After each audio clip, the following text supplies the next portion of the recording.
Hi, I'm Chef Stephen. And I'm Chef Jody. And we're corporate chefs for Frito Lay, and we're coming to you from the Frito Lay Flavor Kitchen, and we're very happy to be here on Gourmet Mom-on-the-Go to help you with tips to make your summer easy and delicious, especially when it comes to entertaining.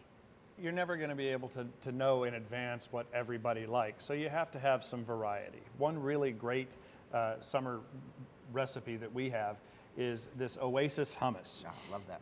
Yeah, it pairs really beautifully with sun chips, delivering whole grain and good fiber, and absolutely delicious at the same time.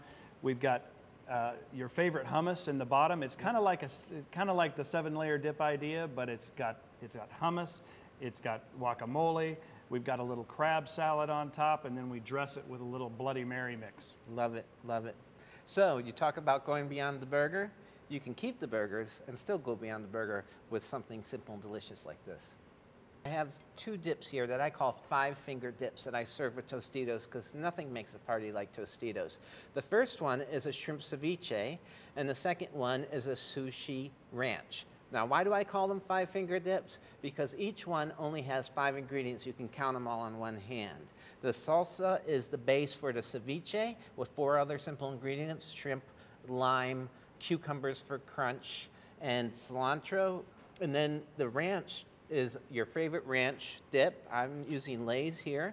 And I added some pickled ginger, some soy sauce, some wasabi, and some minced up toasted seaweed to give you that sushi flavor experience, but in a familiar dip form.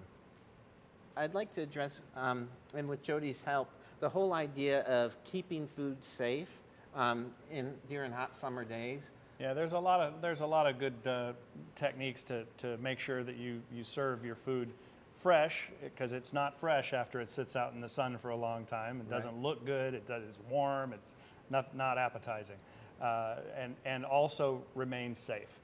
One thing is to not put too much out. Don't keep a backup in the refrigerator or in the ice chest, and put a small bowl of potato salad out or a small bowl of coleslaw. The meats, you've got them cold before you put them on the grill, and then try to get them eaten shortly after they're on the grill.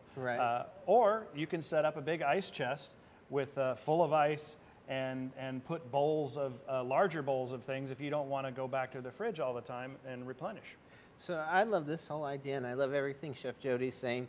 You notice how this is set up so people will congregate where you are and where you're cooking the food. That allows you as a host or chef to cook burgers to order.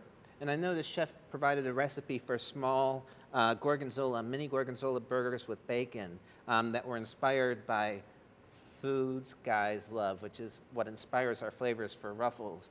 And I challenged him with our Ruffles loaded bacon and cheddar potato skins chips. And what recipe did you come up with us for that? I did a gorgonzola stuffed bacon burger, and I have actually taken gorgonzola and layered it inside the burger. The burger is stuffed with gorgonzola, which also helps keep it moist.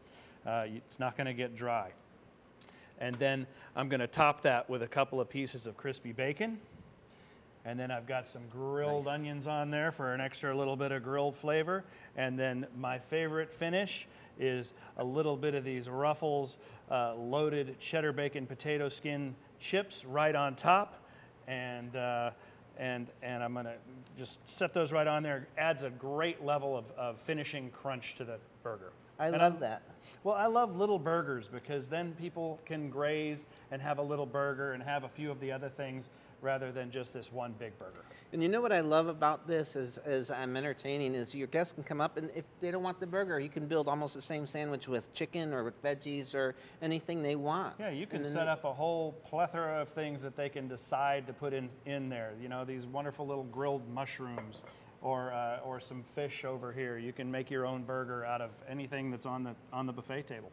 You know, a lot of times people try to go for leaner ground beef, but honestly, for a burger, that is part of what makes a burger dry. And then people tend to worry about not cooking it enough, so they overcook it, and that contributes to it being dry. But I'll tell you, this gorgonzola stuffed burger doesn't get dry because it's got that gorgonzola right in the middle. Right, delicious. And one of the other most common mistakes that people make is if they buy ground beef in in bulk and they're making their own burgers, there's a tendency to feel like you have to really compact the meat and push it together. And to be honest with you, a looser burger is juicier than an overworked burger. So you don't want to overwork your ground beef. You want to just gently mold it into the size you want and then put it on a hot grill and let the grill do the rest. Hot grill's key too. Yeah. All these ingredients are just like notes and chords. We cross-utilize them and combine them in different ways that create harmonies, create other experiences. And we're asked to take simple, everyday ingredients and make an exciting end-user experience, much like music. You take the same notes. It's the same notes that you're using in different octaves, but you're creating many different creations and compositions out of that. So thank you to Gourmet Mom-on-the-Go. Again, I'm Chef Stephen. I'm Chef Jody. And we're wishing you a happy, delicious, simple summer.